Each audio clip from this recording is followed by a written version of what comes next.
The following is a production of DallasCowboys.com and the Dallas Cowboys Football Club. Let's go, baby! Are you ready for a break? Yes. Are you ready for a break? Absolutely. Ready for a break? Seriously. It's time for The Lunch Break on DallasCowboys.com. We were on a break! With Nick Eatman, Brian Broaddus, Taylor Stern, and Derek Eagleton. It is Monday, December 12th, 2016, Season 12, Episode number 101. This is another edition of The Break. I am Derek Eagleton. I'm joined by Nick Eatman, Brian Broaddus, and Taylor Stern. We are live from the SWBC Mortgage Studios at the Star, and today we're discussing the Cowboys' loss. Cowboys haven't lost in a long time. They get a loss last night in New York versus the New York Giants. They lose 10-7. And what I think the way that we'll start this conversation, there were so many things that happened throughout that game that I think we'll get into throughout the show. But I'll start first. I want to go around the table, and I want everybody to tell me in a succinct way what you think was the biggest thing that went wrong for the Cowboys last night against the New York Giants. Nick, let's start with you. Well, I thought that the offense just struggled and kind of shot themselves in the foot several times. I thought that the Dak played his worst game from what I could tell, and I just thought that he didn't seem comfortable at all from the start. Didn't seem comfortable in the pocket. The Giants had a big reason, for that. So I just thought everything they were getting away with against Minnesota, they didn't get away with against the Giants. Taylor? Yeah, Nick had a point on Friday for our blueprint about taking care of gifts that are given to you. And not gifts, GIFs, gifts as presents. Open your presents. Open your presents and, take the opportunities that you can. And I thought they did that on both sides of the ball. They didn't do that. They didn't, get those turnovers, Barry Church in particular with the interceptions dropped. And then the Cowboys, when they would get a fumble return or fumble recovery, they really couldn't convert in the red zone to get points on the board from it.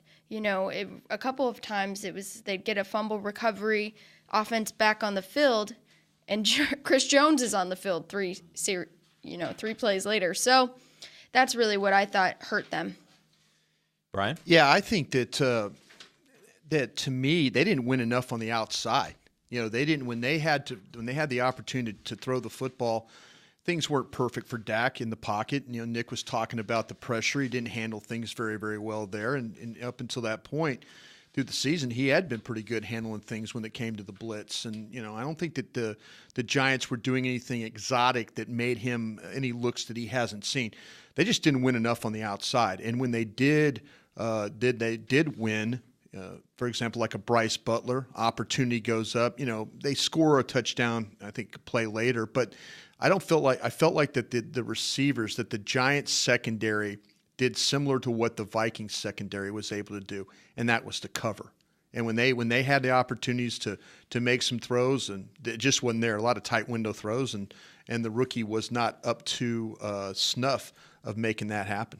Yeah, we talk about the offense, and I think everybody that watched that game knows that the offense had struggles last night.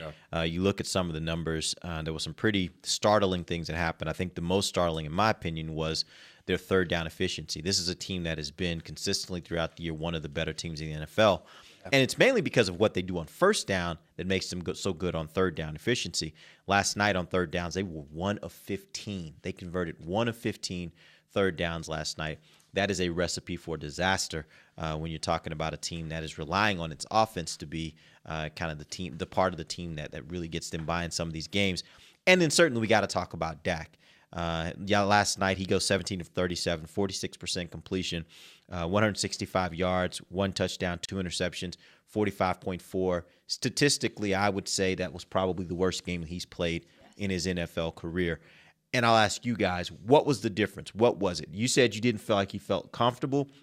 What were the things that really showed up last night that maybe he hasn't seen before that caused him to not be as good? Well, it did seem like the Giants were giving him a lot of pressure on the outside and inside. I mean, just in different looks that he just kind of – it felt like the read that he was wanting to go to a lot just wasn't there, and then he just didn't adapt well after that. But I don't know. I mean, I know in the press box I was sitting next to Rob Phillips, and I was just kind of saying I'm surprised at how poorly I thought he was playing.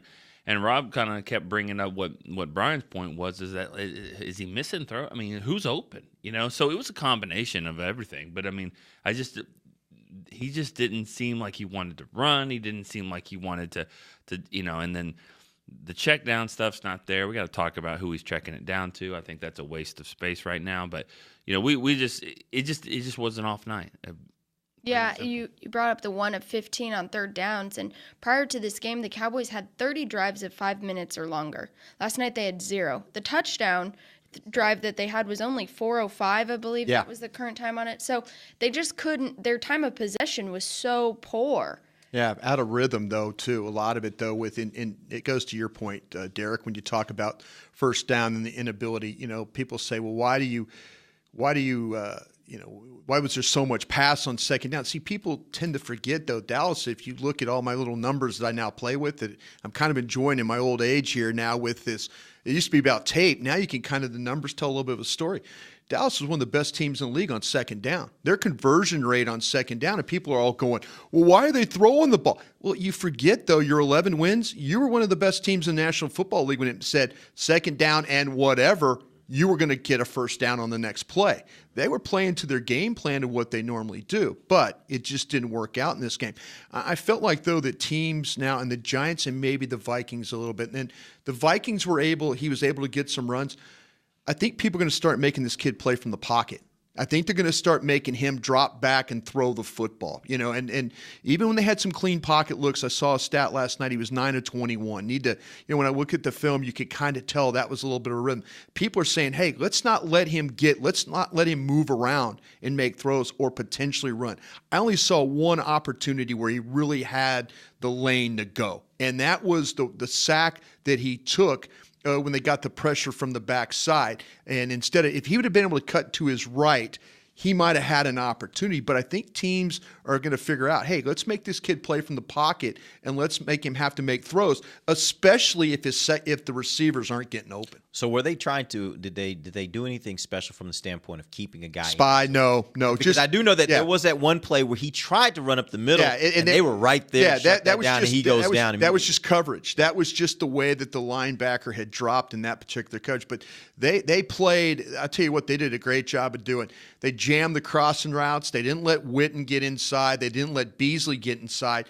Hey, the one play that Dallas tried where they tried to run a rub or a pick is when they took Beasley to the outside, and it was the slant, to Williams. But what happened? The ball was too high. And, Williams, and we know if you don't throw the ball at Williams' chest, he's not going to catch it. So when it goes up that high, then it's a problem. So, they tried. They tried to get Bryant free. They tried to put him in the slot. They tried to do various things. These guys just didn't do a good enough job of winning on the outside. Speaking of Bryant, he was targeted 9 times last night, has 1 catch for 10 yards. What was the deal with Bryant? Was it that he wasn't getting open? Was it that they were trying to force it in times when he wasn't open? What was the deal? He lost. He lost the battle, I thought. I know it wasn't always Janoris Jenkins, I don't believe. No. But I think that he didn't win enough of those battles, and they do try to get him the ball. They're gonna try to get him the football, and they tried in this game, and he just didn't make the plays. And when he did, he fumbled the ball and Slipped. Huh? He slipped on that first slipped interception. yeah. Well, it was balance problem too. He's trying to sell the outside break, and he's off balance doing that. I'm just going to be real honest about Des Bryant. It was like he played like he didn't know what he was doing. The routes were not normal. Des Bryant, we talk about quality targets and all that. When he's running his routes, he's really good. He's getting open. Last night, it reminded me of his rookie year, where he was just kind of playing just to play. And even on the slant, though, that was the best play they had all night, the one that he caught that he fumbled. They finally got him open on a play. Instead, even the interception that went way downfield, that's on the quarterback. Your defense is playing well enough. Punt the football there. Take the sack, take the check down, but don't throw an interception right there. Punt them down in that end and try and make it happen. He forced the ball. There were several times where it didn't even like Dez found the ball, where he was even looking at the ball. The ball far sideline that was short to him, he didn't look for that ball. There were a couple other the the one that Dez threw, the one that Dak threw, that looked like he wanted him to come back, and they were trying to run stutter go again, and Dez just kept going, and the ball goes to the side. It's like they weren't on the same page, and it reminded me very much of watching Dez run routes before Derek Dooley got here, where he was just kind of, I'm just playing today. I'm moving around. I'm playing. I got that so very hyperactive. much. Well, I got the feeling that he was trying to get into the game. But when Dez is good, he's running his routes. He's hitting his breaks. He's doing things that get him separation. And in this game, he didn't do that. And I don't think he got frustrated.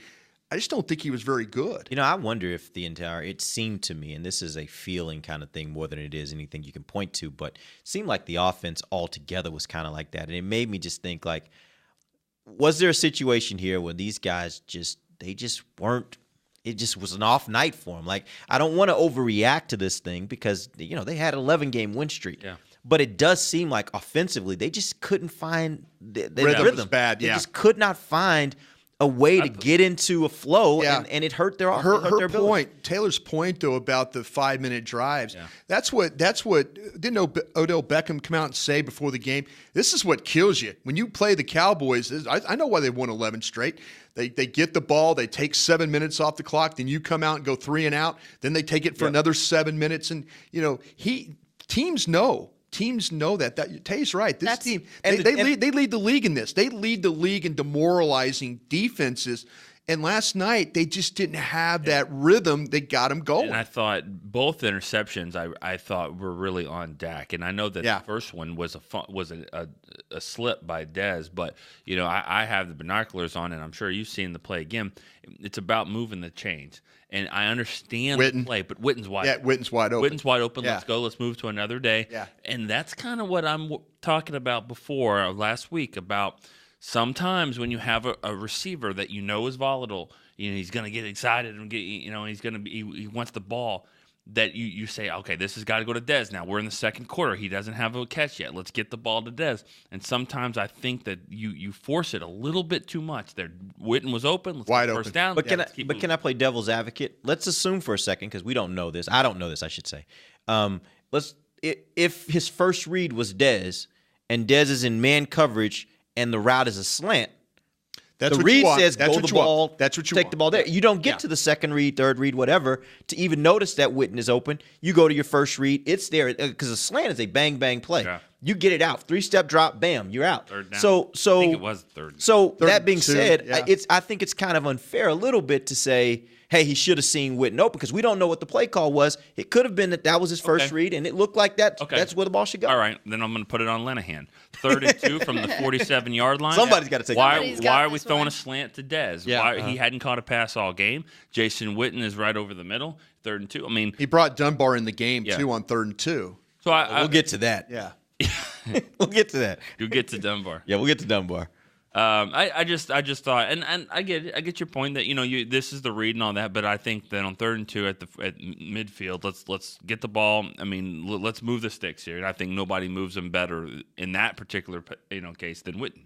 All right, we've gotten 13 minutes into the show. We've talked about what went wrong for the Cowboys. I do think we need to talk about what went right for them. Sean Lee. The defense, Sean Lee's a big part of that, but this defense last night, in my opinion, they played playoff caliber football last night against a good offense. Now, of course, that's an offense that can have their moments of struggle as well. Yeah. But this defense took advantage of that.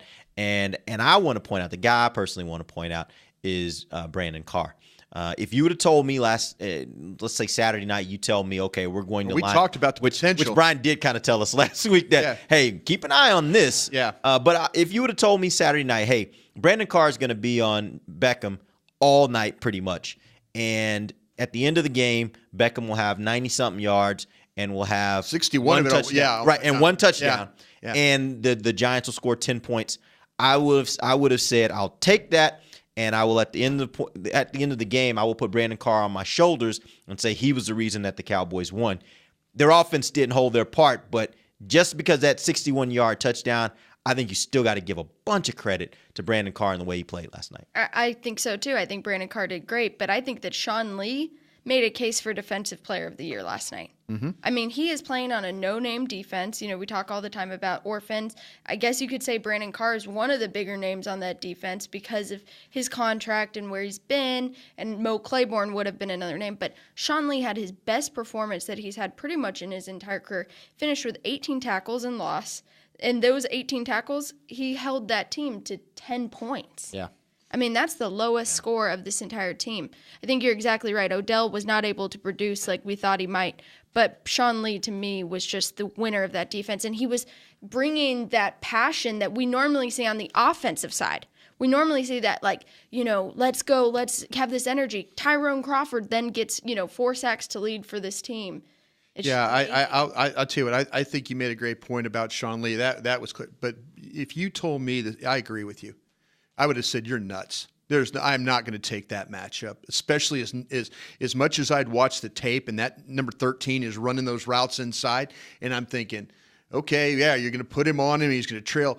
You saw where Carr can play. You saw where all of a sudden when Beckham can run, we all know that. But what happens when he takes him vertically and he's able to squeeze him? Yep. He just pushes Saw him. that several plays, That's yeah. a veteran player. That's a veteran player understanding if you're going to get real near that sideline, I'm just going to run you off the field and I'm going to look back. Right. And the referees will never call that. Because I'm just running. I have a right to run. I have a right to run, and I'm just as bad running this route as you are. Right. You know, I'm running out of bounds right with you here, You're a Odell. cheerleader. But yeah, see, that's what I'm saying, though. And I agree with your point. Because when I floated that idea that, hey, potentially watch this. Hated it. I was against it. Yeah, I mean, Absolutely. I think we all were like going, and I'm going, but this is a team that doesn't normally do that. Yeah. And now you kind of think about, and we remember when Carr first came here when we were underneath the Rob Ryan administration, that he was playing a lot of man coverage, he was playing star coverage, and he was doing things like that. And then it's been a scheme change for him. But I tip of the cap to the way he played last night. And, to be honest, he didn't give up a 61-yard touchdown. He gave up a slant over the middle. That would have been about 12 yards. Well, yeah. I mean, he and that guy was flying, but he did split the defense. Yeah, I tell you what, though, to your point, though, Nick, and I just going back and watching the tape, and no disrespect here, if Barry Church just runs straight ahead, right. He runs right through 13, and it's a 12, 13-yard gain. And you're going, all right, hey, they beat him one time inside. Now the numbers don't look so great. But Church kind of takes the great polar route to get there, and he kind of tackles sideways. And we've seen Barry Church hit on the nose, and boom, down right there. But he kind of goes sideways, and then he turns, and now he's grabbing. You get sideways on 13, you saw what happened. Is this a game where you miss J.J. Wilcox's ability to tackle? No. Well, the talking Church about angles. that would have been. He's not an angle guy. No, the thing that you'd like Wilcox for is running those crossing routes if inside, and that would have been where he's at. But I think overall, though, you're absolutely right about a lot of respect Yeah. from Beckham too. Beckham gave Brandon Carr a lot of respect. Just say that guy's one of the toughest matchups I face. He's big, he's physical, and he kind of gets me out of my game a little bit, which he did. He was dropping the ball. A few times, but I agree. I didn't see Sean Lee a lot this week, and I know where he was. He was in the Giants meeting room. That's what it seemed like. It seemed like he knew what was going on back there. We were here late on Thursday night, and probably around 6. I don't know. Thursday we were here, Working, for yeah, a while, show. and we walked over near scouting area. Sean's over there. Everyone had left. Obviously, the parking lot was pretty much empty. On the tape, when you watch, the Giants, and Chris Collinsworth made a really good point if you're watching the game. The previous game, the run of the football was they're going to pull guards, they're going to pull tackles, and they caught the Cowboys slant, and then kick, and that way the ball was going. Sean Lee was going to have none of that. The menu that McAdoo has that looks like he's at the Cheesecake Factory. You saw the tweet. Yeah, that huge Cheesecake Factory menu he's got. He kept going to that play for some reason, and Sean Lee just was punishing with it. Okay, so let me ask you this question. Looking at this defense, do you think that what we saw last night is sustainable? Because I will tell you this. I think that what we saw from the offense was an aberration. Everything we've seen this season suggests that was an aberration. I think they'll be fine. The defense, however, if they continue to play like they played last night, then that gives the Cowboys a whole new trajectory, in my opinion, when you're talking about playoff football. Yeah. You guys think it's sustainable? No, I just want to be fair to both sides of this. I think that the weather conditions played a part of it for the offense. So to say that's an aberration there, I think you have to be fair and say that Eli and that offense and Beckham, they didn't play as well either. So I think because of maybe the weather was because part of it. of that, just a part of it, not the whole thing. No, I mean I thought the Giants defense played a great game. I thought the Cowboys did too. So I mean I'm not going to try to say that the Cowboys defense isn't like this isn't a positive thing, but I just think it was that type of football game on both sides. They could have come down here and played, and it might have been 31-28. I mean I don't know. Yeah, I'm the dumbass though that told you that Dallas is built to play in cold weather. I thought they were too. Well, they're a run team. Yeah, Why would and you not and think that and to me that with Zeke and the way they were able to get some things going and They ran it well last night. Yeah, I mean He had 100 especially yards. especially if at halftime. If you'd looked up at the halftime numbers, you said, "All right, man, they're going to second half. They're going to pound this thing at them a little bit and see if they can maintain." I told you about second down and conversions and stuff like that, but yeah, I'm going to say on the flip side of it though. If you can continue to get Carr to cover the way he is, Brown make an occasional play or two. He did last night. Yeah, this defense, when it has its problems of giving up chunk plays, what is it? Missed tackles.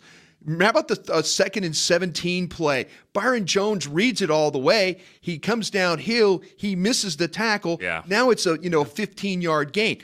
Chunk play. Bad situation. They convert the next down. Then what happens, though? Barry Church misses the tackle. Chunk play, 61 yards. When this secondary tackles, we can see the linebackers tackle. You saw Sean Lee tackle. Matter of fact, you know what you even saw yesterday? Benson Mayowa playing defensive end where he's playing run defense. Yep.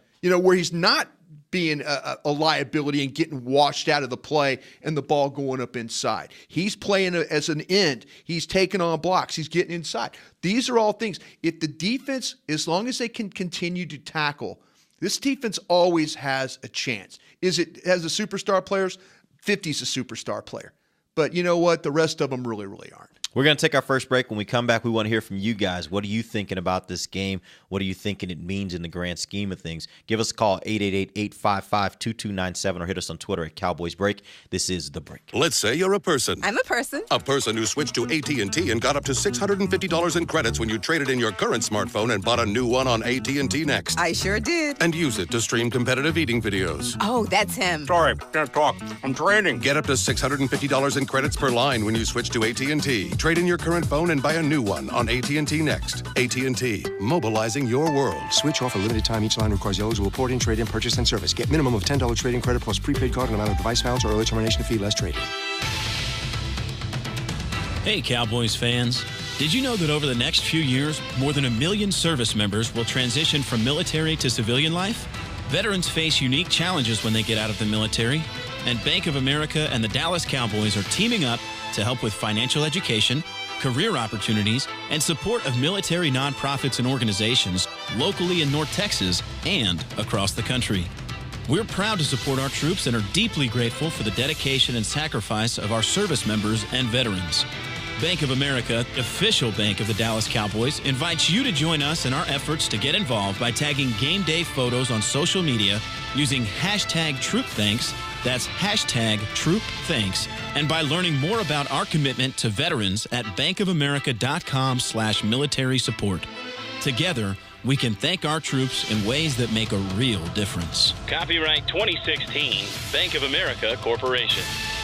I went to my first Cowboy football game at the Cotton Bowl when I was 10 years old. I've been a Cowboy fan ever since, in the Super Bowl years and the not-so-good ones. Teamwork is what makes winners. At the law office of Domingo Garcia, we play as a team to win your case. If you have been hurt in a car or truck accident, injured on the job, call the law office of Domingo Garcia and join our winning team. With offices in Dallas, Houston, Austin, Odessa, and Tyler, we can help you in Texas. Call 214-941-8300. 214-941-8300. Back to the lunch break. Welcome back. We are in the second segment of the show, live from the SWBC Mortgage Studios at the Star. We're talking about the Cowboys' loss yesterday. Cowboys lose to the New York Giants 10-7, and now they have to gear up. They still have everything sitting in front of them, though. They do. That's the interesting part about this is really why you win 11 games in a row. Exactly. If they win next week against the Tampa Bay Buccaneers, I think they'll wrap up the division. No. Is that all right? I don't think so. They would then have a. They'd be at 12 wins with the Giants with 9. They can't do anything by themselves next week. Not one thing. Okay. I don't think they can clinch the division by themselves. By themselves, right? Now the Giants are playing Detroit. So they'd have to win the next 2 in order to clinch by themselves. Just think of it like baseball. Assuming the Giants keep playing. The magic keep number winning. is 2. Right. And there's 3 games to play on. The Cowboys have 3, the Giants have 3. Out of those 6 games, the magic number is 2. So they've got to have either a win here, a loss here, 2 wins here, 2 losses there. Right. Something has to happen twice in their favor in the next 3 games. Giants do play Detroit next week, which, to be honest with you, whether Detroit wins or whether New York wins, both help the Cowboys if the Cowboys are looking at winning the division as well as possibly getting a first-round bye. Right. So you're going to get something good out of that game. You'd prefer it to be the Giants. Yeah, because if that's the Giants true. lose and you win, then you win the NFC East. But if Detroit loses that game, it does help you in other ways. So Right. But it's just that even if they both win next week, you could be up 2 with 2 to play. Yep. And with not having the tiebreaker, so right. It's really like you got a 1-game lead because you tie up, then they get the tie. Just in case people don't want to know what the Giants are doing, the Giants play Detroit. Washington. It says that they play Detroit in New York. Is that, They do. Yes. They do. in New York? I thought you guys were saying Detroit. In New York. So at home against Detroit, and then they go at Philly on a Thursday night, and then at Washington. That game against Washington could be the one that gets flexed. Maybe Detroit. Maybe Houston and Tennessee, I think, is in Week 17. They may get flexed too. Is that not right? I'm just saying, why would you flex Houston? Because that would be for the division. So they're looking for those kinds of matchups that weekend. But I'm sorry. But that will be an interesting game for Washington and New York. That game will mean a lot, I would assume. I would flex Dallas and Philly. You can't. Oh, well, if almost. Is it a CBS game? Fox. It's a Fox. Oh, you mentioned a name that I've seen pretty much in every single tweet here on Cowboys Break. Tony? Yeah. It's like every we single go. person is saying, I'll read some of these that you guys can kind of see. I think the better QB is sitting on the bench, but understand why they're not making a switch. The last quarterback to beat the Giants was on the sidelines. Also, they're not pointing out that the last quarterback to have the most playoff wins is on the bench, too. He's just wearing number 3. And other one saying, Dak's success is only because of the running game. When the running game he struggles, Romo can make the running game more successful. It's just amazing to see how, the Romo love comes out. Well, I think only one person in the press box mentioned it last night. Me. I asked you at one point, would you make the switch? And you were like, no. I wouldn't. To me, I look at this as you have a starting quarterback, and your starting quarterback's your starting quarterback. And that means that if he's playing, you're going to ride with him and see how things go. Now, it's a whole different conversation if you're in the playoffs and it's do or die. You win, you stay in, you lose, you go home, and you're into the fourth quarter and you haven't really gotten anything out of Dak. He's having a horrible game, and you say, hey, we've got a guy on the bench. But I will caution this. We have not seen Romo play in how long? Yeah. There is nothing that you can hang your hat on to say the Romo that you knew 2 years ago is the Romo that you're going to get if you put him into a game right now. I brought up the point, but there's 2 things there. Number one, you're right. You don't know what Romo's going to get, right? You don't know what you're going to get out of him right now. The coaches do, though, because the coaches feel like he's given them at least a chance to be the backup. They see something in practice. But also, Dak has earned the right to go win games because in the fourth quarter, he's been really good. Yep. Even in games where he's not playing great the rest of the game. We kind of thought that might happen, and it did. Now that he's lost a game, it's like, okay, well, he's human and he can lose games. But this is just such a weird thing, Brian, because it's like, Romo has been the face of the franchise here, so it's a unique situation. Fair is out the window about what's fair here, what's fair here. I think do this again against Tampa. Now we got to talk. I think don't let another game go by that you lose because your quarterback wasn't good enough. If it happens again, I think they have to at least evaluate the situation again. Well, then that would be the switch of the hot hand. That's been the big phrase that everyone's using is hot hand. You got to go with the hot hand, go with what's working. Cold arm. With a cold arm, no sleeves.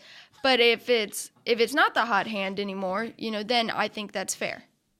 What do you do if Romo doesn't do well? Right. What do you do? Go back to Dak and see how Kellen's doing. See, And Brian, you talked about that back when we were first talking about Romo coming back. I was trying. Once you're going to stick with Dak, you better be willing to stick with him because you can't bring him back after that, and then you kind of got the seesaw thing going on. I'm not going to be fanboy here. I'm not going to sit there and go back. I mean, you've made this decision. Personnel guy in me said, do this in week 5, week 6, figure this out. So right now, and we all knew potentially this day was going to happen, where it's like, okay, what happens? He's had the bad game.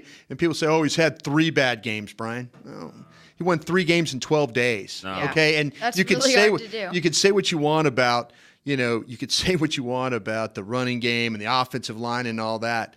But, give this kid some credit. I mean, I've learned.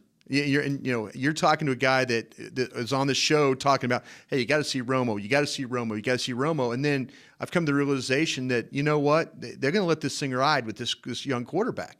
Now, I agree with you about the playoff scenario stuff or the playoffs. If you're in the playoff game, if you're in the playoff game and things are going south, and it's like, you look at the old guy and say, do you think you got it in you today? And let him give us a fourth quarter? Yeah, let him go out there and make an NFL Films moment. Yeah. If that's what you want to do. Yeah. But if that would have been last night and you're in the fourth quarter and you got 2 more possessions, you think? Yeah. And you're thinking we're getting nothing out of the offense right now? Yeah. I would not have had a problem with that at all in the playoffs. Right. But not in a game like there's no guarantee that Tony Romo would have played well in that game last night. I agree with that. And because the way that the Giants were covering, the way the Giants pressure, I mean, you saw Dak. Dak couldn't run. What's Tony going to do? Stand there and get hit? Yeah. I mean, that's the problem that you face right now because you don't. You should have thought about this 6 weeks ago. Yeah. This is not a week 13, week 14 talk. This is the quarterback. Go forward, and you're in the playoffs already. And if things don't work, then go to number 9. Let's be fair. The Jerry and Jason, not one person said anything about thinking about going to Tony. Like fans are saying it. I mentioned it. But I mentioned it and knowing that you have to see what Dak can do. But now that Dak, he didn't finish it. He didn't win that game. So I think that the only thing about Tony that I think he could have helped more is pre-snap. But again, hasn't played in a year. That's a feel thing too. I don't know if he's going to have the best feel for it, but I think pre-snap where guys are going to be, I think he can get guys open a little bit better than Dak can. But I don't know if he can do that without playing in a year. Yeah. So it's just a tricky situation because you do have a guy with so much experience that's been through it, been through the wars, helped this team win, and he's sitting there on the bench, and you think, could he have helped last night? The Tony Romo that we've seen over the years could have helped last night. You just don't know if you've got that guy. Yeah, absolutely. I saw a lot of tweets that were saying, use him like a baseball relief pitcher, but he's not. I mean, this guy, he's a 4-time Pro Bowl quarterback. He's not a baseball relief pitcher. That guy was a captain last night. Yes. Rivera. Yeah. That was the relief pitcher. There you go. That's the guy you want. So it's funny to see because there's so many things that go into play when you switch a quarterback. The offensive line rhythm, how he does. I think you're right. I think he'd be able to kind of do his surgeon ways where he's pointing and calling things like that. But you got to get used to, guys like Bryce Butler and Beasley and things like that I know he is, but it's a different game. And Linehan, I think it would have been different with the play calling. Yep. They're a different team when Linehan is play calling for Dak and when he's playing calling for Romo. My biggest problem with all of this conversation still is that people act like NFL quarterbacks, good NFL quarterbacks, even great NFL quarterbacks, don't have weeks bad games. Don't have weeks like what he had last week. There was a stretch this year where Aaron Rodgers was playing probably his worst football. 4 straight losses. And guess what? These last 3 games, he kind of looks like he's back, right? Yeah, you don't want to play them. Right, you don't want to have to see them. Yeah. But him playing like this. And not only that, but the guy that we're comparing Dak to, Romo's had stretches too where you're like, oh, God, what was that? Like, I mean, he's had some of those moments. I remember back to 2014 because we had a meeting where we were talking about kind of how we were going to kind of handle content going down the stretch there. And they go to Philadelphia. I don't remember if they went to Philadelphia or they played here and got just beat up. Thanksgiving Day. Right. And then Romo turns it around and he goes on this run in Month of December, yeah. That was probably the best run of his career. And the only point I'm making about this is right now this team is 11-2 with Dak Prescott. Dak Prescott had a bad game last night. For people to start saying he needs to be benched in favor of whoever else, to me is a person that doesn't understand football and doesn't understand the quarterback position, doesn't understand that at times there will be games, especially for young quarterbacks, where they don't look great. Where you start to measure that guy is, how does he respond to that? What does he do in this next game that gives you confidence that he can bounce back from those types of situations? He can figure out what the defense was doing to him, because guess what? If they were doing something that worked, the next team's going to say, we're going to try that. Yeah. Right? So you're going to have to beat that. You better have the personnel to do that, though, Right. if you want to stop it. But even at that, Yeah. he's going to go into this game, and they better have some answers They better for the stuff that they couldn't execute against yesterday. If he does that, then you've gotten a quarterback that's that much better because he's now responded to adversity. You got to give him that opportunity. I understand, and I agree with that. So all I'm saying is, if you play like that against Tampa on next Monday's show, then I think it'll be interesting. That's all I'm saying.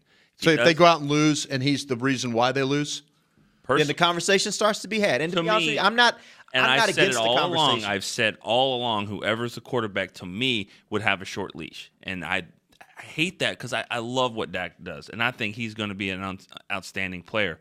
But this is, like I said, fair. What's fair to him is out the window when a guy gets hurt in a preseason game, and now this guy gets the opportunity to play for this great football team. And now, it's kind of like this was his job all along. So it's just a weird dynamic. And I love both guys. I really do. And people think I'm a Tony guy. I think Dak is an outstanding player. I really do. I think he's. But you've never caddied for him, so. I've never caddied for him. Not yet. No. Not yet. No. He hasn't gotten big enough for Nick to caddy for him. Not yet. That's when he'll know this he's guy off made the it. podium. Yeah. He doesn't need any help off the podium. Right. He jumps off the. Heisman you. You ever seen Romo jump like that? No. Let's just see what happens again. I mean, it's an interesting thing. you worried? Yeah, I little will say bit. no. I am absolutely not worried. Yeah, not even a little bit. I'm okay with what's going on. Not even- I understand it happens. I'm okay not with even a little bit. what's Yeah, going on. you have to be. No, I'm not at all. I see some tweets right now that people are comparing this situation to the Broncos going back to Peyton, obviously in the playoff runs, but he was coming back from an injury. It's completely separate. Yeah. And I just think that Dak will respond. I answered a lot of questions, or at least heard these questions last week about Dak needs to face adversity. This team needs to face adversity. They can't go all the way if they don't face adversity. You could have told them, hey, they have faced adversity. They've been without key players. They've played games without Dez Bryant, Tyron Smith, gone on the road to Lambeau, gone on the Heinz Pittsburgh. Field. There's been adversity, yeah. There's been adversity. Not losing adversity, though. Exactly. And I think there's a change in that. I talk a lot with Emmanuel Acho, who's on Cover 4 with us, and he's more unbiased than I probably am in some things. And he said, I think this will be a huge test because they are going to learn a lot from this loss. So to learn from this loss, now we need to see, what is that? You're going right back on to Sunday Night Football this weekend against a team that's not afraid. They have nothing to lose, coming into AT&T Stadium and beating you.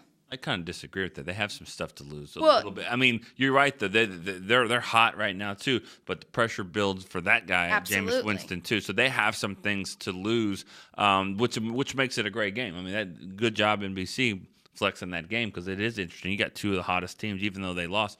You still got two of the hottest teams in football right now. There you go. We're going to take a call right now from Xavier in Austin. Xavier, what up? How you guys doing, man? Good. How are you? First of all, Derek, I gotta say to you, Hooker, man. I'm really not worried about the loss last night. I think it was. I don't want to say it was due, but it was. It comes to a point, man. You can only win and get away with so much for so long. With that being said, though, the Cowboys had so many opportunities. As well as the defense played, they left a lot on the field with Barry Church and, well, really just Barry Church because he dropped. I think he dropped Durant. two. And Durant, I think Durant had one. Yeah, Durant had one as well. I mean, Eli was trying to give the game away as usual, but Mr. Bryan, I have a question. How do you think? I'm not sure if you was able to look at the film yet, but how did Brandon Carr match up with Beckham, traveling with Beckham? Because I know that's something that the Cowboys don't do that often. Travel with receivers. Yeah, he was outstanding. He really was. And, the big play will go against him that he was in coverage that day, but that Barry Church did him no favors on his angle. He should have gone through the guy. But I thought overall, if we were talking about that in the beginning of the show, if you would have told me that, okay, he's going to travel with Odell Beckham Jr., I'm expecting a big line score from 13. I'm expecting, okay, this is a huge gamble. But give the Cowboy secondary coaches some credit. Give the Rod Marinelli some credit. And they had confidence that he was going to go out and play well. And I think he did play well. He was not the problem in this football game. The problem was on the other side of the field with the Cowboys wide receivers. And they're the ones that need to look at the film today very, very objectively and figure out why they didn't get open and why they didn't help their quarterback. Because the quarterback had to make some tough throws. He wasn't up to it, though, but they sure didn't give him a lot of opportunities to make some easy throws. Yeah, something we didn't mention, and I wanted to point this out about the offense yesterday. In the second half, listen to this. This is how the Cowboys did in the second half. Punt, interception, punt, fumble, downs. They did not penetrate midfield. They did not get into New York territory the entire second half. Would have had a shot, though, if Church would have caught the ball at the 30. Yeah. There were opportunities. Yeah, I mean, there were opportunities. There were. But the fact of the matter is, they did not get into New York territory they didn't. The entire second half. That, to me, kind of paints the Giants picture were of why smart. they lost that game. Giants were smart. The Giants were just as bad. The Cowboys. They got shut out in the first half. Yeah, Cowboys got them 3 and out. I think I wrote 8 out of 15 times. Dallas never gets anybody 3 and out. 14% for the year. Yep. And they get them out 8 out of 15 times. There was a point when they did it 4 times in a row. Yeah. I mean, it was crazy the way that they were playing really both defenses, though. But I felt like, though, the Giants, their defense won because they tackled a little bit better than what the Dallas Cowboys did. They're going to face them again. Giants, you think? Yeah. Everyone keeps talking about 2007. Feel Actually, okay about Marcus Spears tweeted about it and said, hey, I was on that 2007 team where we swept the Giants in the regular season and then lost to them in the playoffs. And so, we talked about it. I know we've talked about it on this podcast about it's hard to beat a team 3 times. Yeah.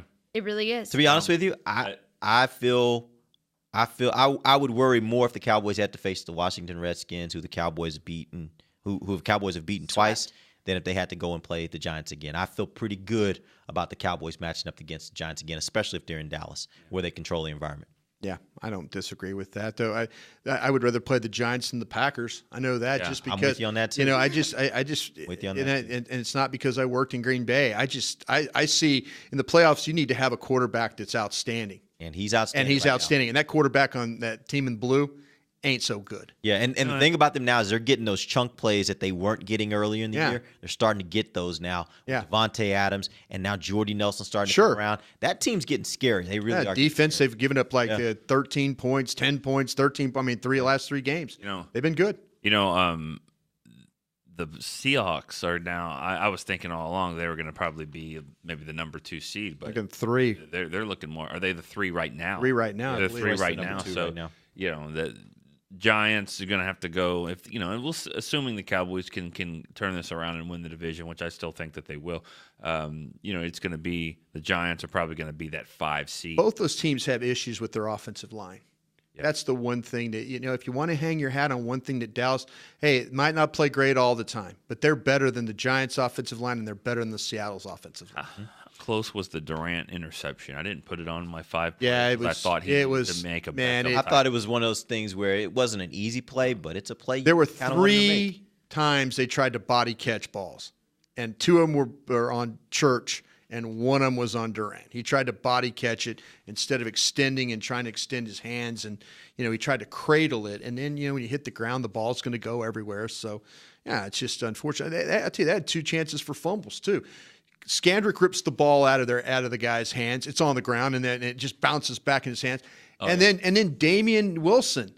I mean, you got to kind of as a recover man, you've got to read the body language. Beckham Jr. was in trouble. He was like, I'm not going to catch this ball. I've got to get out of the way. You've got to be prepared that the ball could hit him and be on the ball. The ball is literally at his feet, and then he's like surprised it's on his feet. And then Beckham, there's just so many turnovers Huge play that they could have had more. I mean, the Church, Manning just throws the ball out there in the flat. Church is, you could see Manning, as soon as he throws the ball, he's running thinking it's intercepted. He's running over there to make he's like, oh, damn. And he's running that way to try and make a play. That play alone is why I would have rather played them in the playoffs than anyone else. Yep. Because he'll screw things do up. that. Yeah. He will. Exactly right. All right, let's take our final break. We'll come back. We'll get some more questions. 888-855-2297. We'll also get to a little tell you what. We'll do that when we come right back. This is DallasCowboys.com radio. Ready, hit!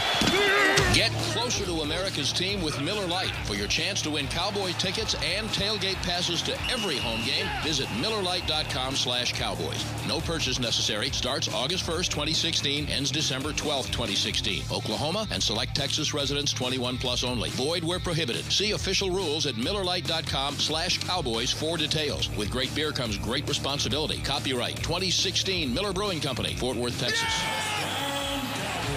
Let's say you're a person. I'm a person. A person who switched to AT&T and got up to $650 in credits when you traded in your current smartphone and bought a new one on AT&T Next. I sure did. And use it to stream competitive eating videos. Oh, that's him. Sorry, can't talk. I'm training. Get up to $650 in credits per line when you switch to AT&T. Trade in your current phone and buy a new one on AT&T Next. AT&T, mobilizing your world. Switch off a limited time. Each line requires eligible port-in, trade-in, purchase, and service. Get minimum of $10 trade-in credit plus prepaid card and amount of device balance or early termination fee less trade. Star Sports Tours is the only official fan travel partner of the Dallas Cowboys, offering exclusive game weekend travel packages with sideline access and photo ops with current players, Cowboy legends, cheerleaders, and me, Brian Broaddus. Want to stay at the team hotel? With Star Sports Tours, you can. And our outstanding ticket selection is unmatched. You can trust the official travel partner of the Dallas Cowboys, and with us, you'll travel like a pro. Visit starsportstours.com to book your travel packages today. When an injury keeps you from being active, you want one place that has the expertise to care for all your orthopedic needs. As the largest not-for-profit healthcare system in Texas, Baylor Scott & White Health is ready to care for you as a whole person. From athletic injuries to arthritis, you'll get personalized care from orthopedic specialists. So no matter where life finds you, today or in years to come, trust that we'll be there to care for you. To find a physician, visit BaylorScottandWhite.com. Back to the lunch break. Welcome back. It is the final segment of the break, live from the SWBC Mortgage Studios. Well, Derek, Green Bay 7-6. Yeah, we're actually, you know what we're going to do? We're going to get into that tomorrow. We'll do the big picture tomorrow, talk about where everybody sits heading into the playoffs. We'll have a little better understanding of what the Cowboys need to do to get in and to clinch buys and home field advantage and all that kind of stuff. We'll talk about that tomorrow. But let's take some time to do a little tell you what today. What you got, Tay? Yes, I mean, there's a lot to talk about. Obviously, you know, poor Zeke. He ended his road warrior streak. You know, everyone's talking about the 11 games win streak snapped, but he's no longer the big-time road warrior. He has a road loss. Poor guy. Yeah. Also, another running back, Alfred Morris. Today is his birthday. You know, so make sure you guys all wish him a birthday. Tyron Smith, too. Tyron Smith's birthday as well. Smith's? Wow. Yep. It's Danielle Marie on the cheerleaders' birthday as well. There you go. That is, okay. You know, she's a cheerleader. And Kent, do we have our special caller on the line? We don't. I cannot. I'm sorry. The phone lines are clogged shut. I'm so sorry. Hurting my. So sorry, because I had a special caller ready to call in to wish Brian Broaddus a happy birthday and actually sing to him. It was, you know, the better Stern sister. Oh, that's very sweet. The professional singer of She's the group. performing this weekend here, right? She is, she yeah. will. So we can't hear her today on the break. Maybe we'll get her on another time this week. Yeah. Do something. We'll get her on later. I'm trying. Okay. Happy birthday, Thank you. big guy. Thank you. Happy Appreciate birthday, that. Brian. Thank you, guys. Appreciate that. We're happy for you. Glad he hasn't decided to leave us for a beach in Costa Rica yet. I'm trying to get there. We keep having games like that last night. I might. That'll drive you out. It ages you a little bit more. Until they figure out how to get you film in Costa Rica, we don't have to worry about anything. They'll figure out that you're gonna Game Pass. Whenever Pass, man. whenever the good Lord decides to take you home, you're gonna be sitting there like this with a clicker in your hand. So wherever you are, you will definitely have to have film. I hope so. Yes. All right. So let's give a shout out to Brian. Thank you. Appreciate that. Very kind of you guys. Let's get back to some questions. We'll take calls 888-855-2297. We'll also take questions on Twitter at Cowboys Break. Since the phone lines are clogged, I assume we got somebody. Kent, who do we have on the line? We are still taking calls, so keep calling. Okay, I have a question. Give me a question Switch from Twitter. around. All right. Can you guys talk about if this team missed Lucky Whitehead and kind of explain what happened there? Because we haven't been on the air since all of that went down. So if you could kind of just explain to some people. I've seen some people asking. So disappointing. Is he cut? What's going on here? Jerry Jones says they're bringing back Darren McFadden. All these kind of swirling stories going around that. Well, I mean, Lucky missed a meeting on the Saturday. Missed their meeting. From what we've kind of been told is that he came up here on Saturday after he missed it, and they decided to just send him back home. And then they said, you're not gonna make the trip. And let's not call this an isolated incident. I'm sure that when this happens, this has been somewhat of a pattern. I'd hate to say. I mean, because I don't know this, but I don't think one strike is going to keep you home. I think there's more to it than that. So yeah, I think it's a lack of communication on his part. And we remember Todd Archer asked the question of Jason Garrett. He had an auto accident. We saw it all on Snapchat. If you do those things, see how Brian said that Snapchat auto accident at 3 a.m. And so Garrett was asked the question. Well, hey, what happened to Lucky? Is he okay? Well, next thing you know, Garrett doesn't know. Garrett doesn't have an answer. Now Garrett's talking to said wide receiver going, hey, what's up? Head coach doesn't like to be in that situation. Don't surprise me anymore. So, Nick's talking about not an isolated incident. I think it's absolutely right, and and good for Garrett. There's rules, and hey, it's one of those things. You're talking to a guy that win or lose, we booze. When I was at LSU, but we all showed up for practice the next day. Make sure you're on time. Make sure you're doing what you're supposed to do.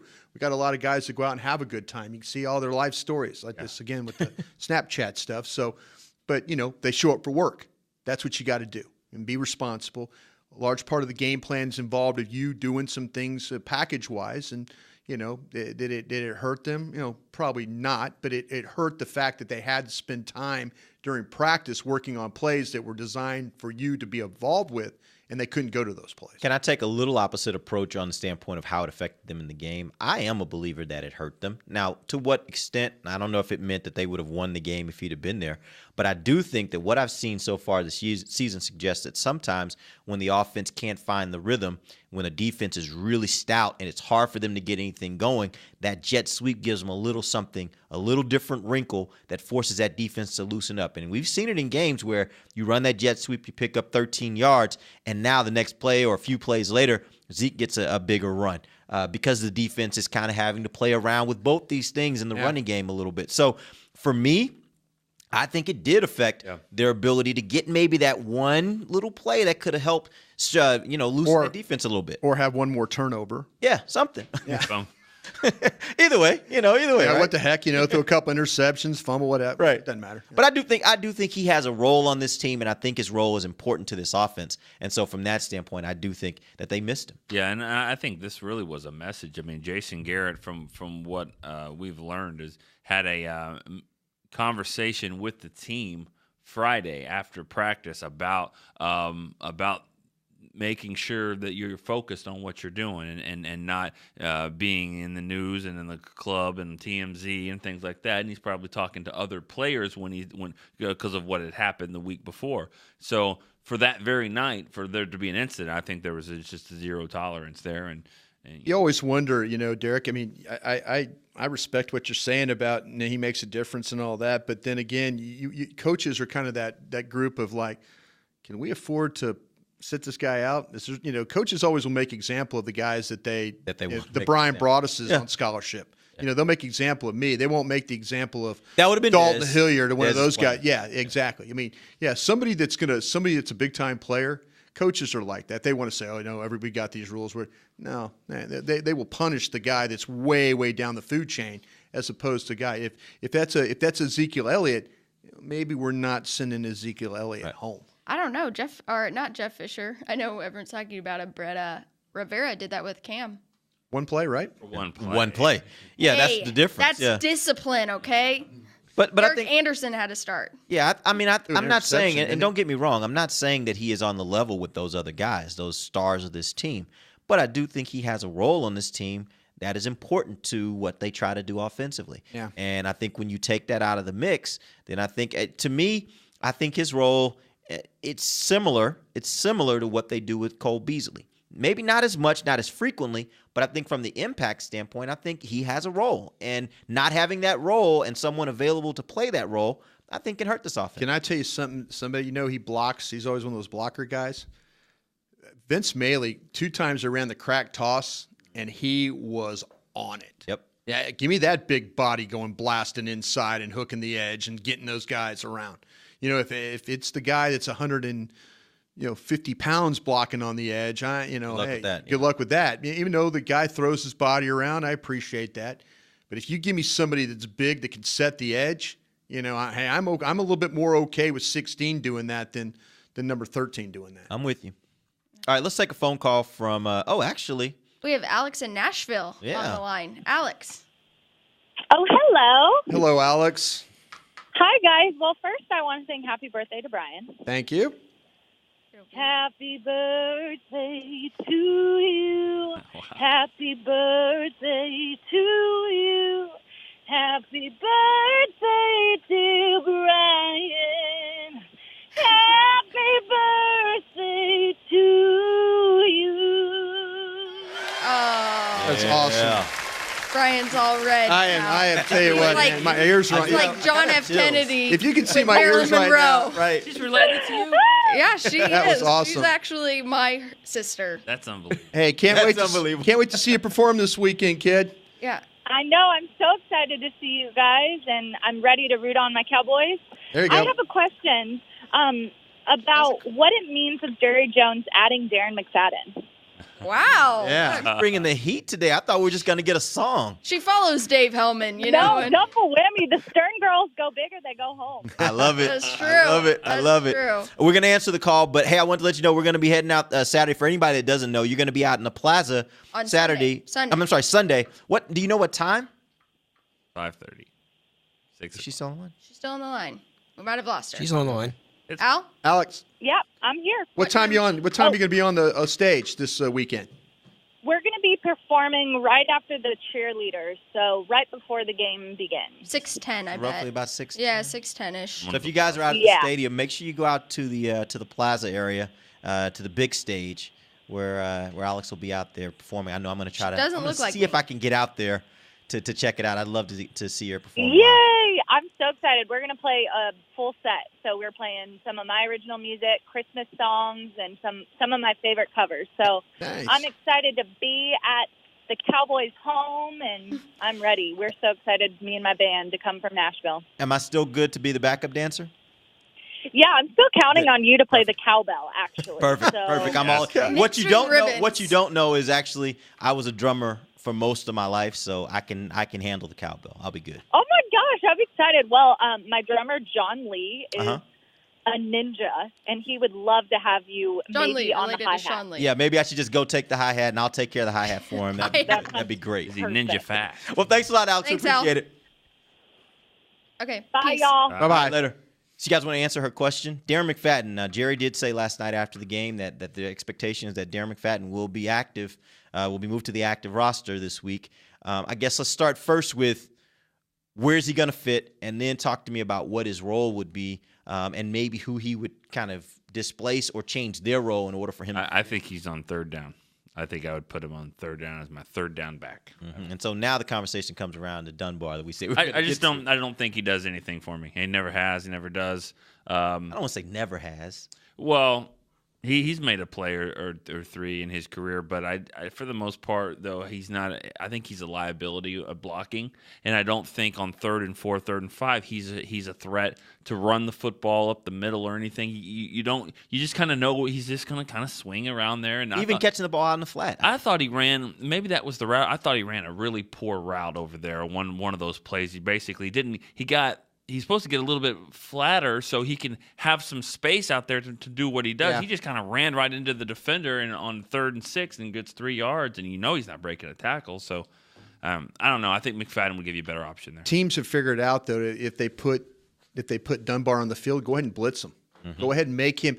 The idea is to go ahead and for a third down back, you want to get him in, like Nick said, you want to get him in the flat, get him the ball. But teams are making him be a blitz pickup guy. And to me, McFadden is a sturdier, bigger, and a better option to catch the ball in the flat, to potentially catch the ball. If you want to try one of those 3rd 11 runs that they did last night, you want to do that again, well, you can do that with McFadden. Those are the things. So I think he's absolutely right. If you're going to take Ezekiel Elliott off the field, put somebody on the field that can do all the things that he can do. Run, catch, block. That's McFadden. Darren McFadden, there you go. So the expectation, you think he's going to play this week, and they'd make that move and slide him in for Dunbar this week? I've been talking. I don't know if they'll do Dunbar. Yeah, I think it should be, but I don't think. Talking to some folks about the way he's practiced, he's just been getting like 2-3 scout team reps. So even if they move up, do you think he's going to be active even? We'll see. I mean, this is going to sound terrible to all you happy birthday Alfred Morris fans, but if Alfred Morris, Dunbar can at least play special teams. Morris doesn't play special teams. You can use McFadden in the role of Morris, as if you're gonna give Zeke a rest every once a half. Number 20 could come in there and be that guy, and probably give you a little bit more, you would think, and a little bit more. Yeah, catch the football, block. He could be that guy. Alfred Morris is done what he's had to do. But he hasn't been enough to where you're saying every week that he has to dress. That's what I think. All right, guys, we appreciate you joining us. We are back tomorrow, 9:15. We'll be at our normal time, 9:15 a.m. Till then, for Nick Eatman, Brian Broaddus, and Taylor Stern, I am Derek Eagleton. This has been The Lunch Break, live on DallasCowboys.com radio. This has been a production of DallasCowboys.com and the Dallas Cowboys Football Club. How about this, Cowboys?